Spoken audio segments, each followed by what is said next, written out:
টেস্টে এই মুহূর্তে ওয়ার্ল্ড কাপ যে টেস্ট চ্যাম্পিয়নশিপ আইসিসি র্যাঙ্কিং অনুযায়ী পাকিস্তান চলে গেছে ২ নম্বরে। ভারতকেও কিন্তু পিছনে ফেলে দিয়েছে।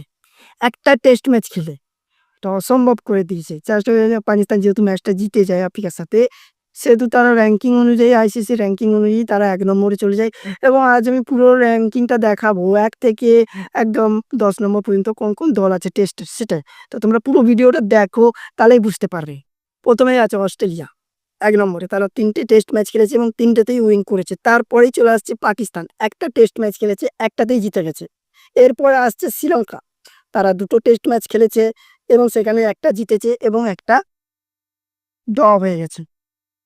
এরপরে আসছে ভারত। ৭ টা টেস্ট ম্যাচ খেলে ৪ খানা জিতেছে। ইংল্যান্ড ৫ নম্বরে আসছে ইংল্যান্ড। ৫ টা খেলেছে, ২ টো জিতেছে, ১ টা ড্র হয়েছে, ১ টা হেরেছে এবং ২ টো ড্র হয়েছে। ৬ নম্বরে আসছে বাংলাদেশ। তারা ২ টো টেস্ট ম্যাচ খেলেছে, ১ টা ড্র হয়েছে আর ১ টাতে হেরে গেছে। ৭ নম্বরে আসছে সাউথ আফ্রিকা। ১ টা খেলেছে, ১ টাই ড্র হয়ে গেছে। ওয়েস্ট ইন্ডিজ ৫ টা টেস্ট খেলেছে, ৫ টাই কিন্তু তারা হেরে গেছে। নিউজিল্যান্ড তারা কিন্তু কোনো টেস্ট ম্যাচ খেলেনি, সেই কারণে তারা একদম সবার নিচে আছে।